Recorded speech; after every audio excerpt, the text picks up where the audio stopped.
নমস্কার, আমি ডক্টর অর্ঘ্য চট্টোপাধ্যায়। আজকে যে জিনিসটা নিয়ে আমরা কথা বলবো যে রিউমাটোলজি সাবজেক্টটা কি জিনিস নিয়ে ডিল করে। তো রিউমাটোলজি কথাটা অনেকেই আপনারা শুনে থাকবেন এবং অনেক ক্ষেত্রেই এই ডিসিপ্লিনটাকে বিভিন্ন জয়েন্টের ব্যথার সাথে লিঙ্ক করা হয়, কিন্তু জিনিসটার আরও একটু গভীরে যদি তলিয়ে দেখা হয় তাহলে দেখা যায় এর প্রাইমারি মানে অসুখগুলোর সূত্রপাত কিন্তু ইমিউন সিস্টেম বা মানুষের যে ইমিউনিটি সিস্টেম আছে সেই সিস্টেমের সমস্যার জন্য অসুখগুলো তৈরি হয়।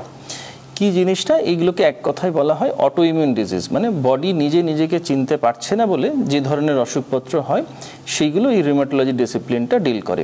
কীরকম ব্যাপারটা হয়, এটা অনেকটা আমাদের একটা দেশের যেরকম সিকিউরিটি সিস্টেম আছে সেই রকম ব্যাপার।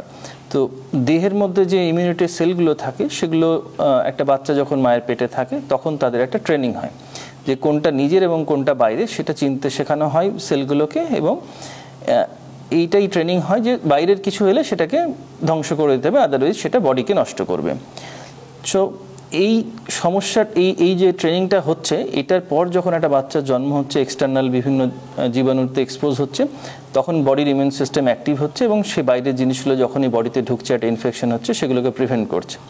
কিন্তু এই অসুখগুলোতে যেটা হয়, এই ইমিউন সিস্টেমের সেলগুলো নিজের এবং পরের এই জিনিসটাকে ডিসক্রিমিনেট করতে পারে না। এই ডিসক্রিমিনেশনের অভাবের জন্য বডি নিজেই নিজেকে ড্যামেজ করতে থাকে এবং সেই জন্য অসুখগুলো কিন্তু জয়েন্ট লিমিটেড না, মানে শুধুমাত্র জয়েন্টে ব্যথা এই নিয়ে আসবে না।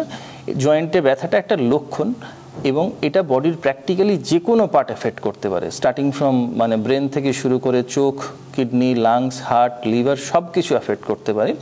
তো কারুর যদি এই ধরনের জয়েন্টে ব্যথা হচ্ছে এবং তার সাথে আরও বিভিন্ন অর্গানের বিভিন্ন রকম সিমটম বিভিন্ন সময়ে থাকছে, তাহলে লাইকলি তার বিভিন্ন রকম রিউমাটোলজিক্যাল সমস্যায় ভুগছেন। এবং সেইগুলো মোস্ট ইম্পর্টেন্টলি যত আর্লি এগুলো ডায়াগনোসিস হবে তত তাদের আর্লি ট্রিটমেন্ট ইনিশিয়েট করা যাবে, এবং যত ট্রিটমেন্ট আর্লি ইনিশিয়েট করা যাবে তত তাদের ড্যামেজ পার্টটা কম হবে। এই অসুখগুলোতে আমরা ড্যামেজগুলোকে কোনোভাবে রিভার্ট করতে পারি না। ঠিক যেমন একটা কোনো জিনিস যদি কোথাও ধরুন আগুন ধরে, জ্বলে পুড়ে গেলে সেখানে জল ঢেলে লাভ হবে না, ঠিক সেই রকমই যত তাড়াতাড়ি জিনিসটাকে ডিজিজটাকে কন্ট্রোল করা যাবে তত ডিজিজটা তাড়াতাড়ি কন্ট্রোলে এলে ড্যামেজগুলো কম হবে, এবং ড্যামেজ কম হলে একদম নর্মাল সুস্থ জীবনযাপন করতে পারবেন। এটুকু বলে ধন্যবাদ।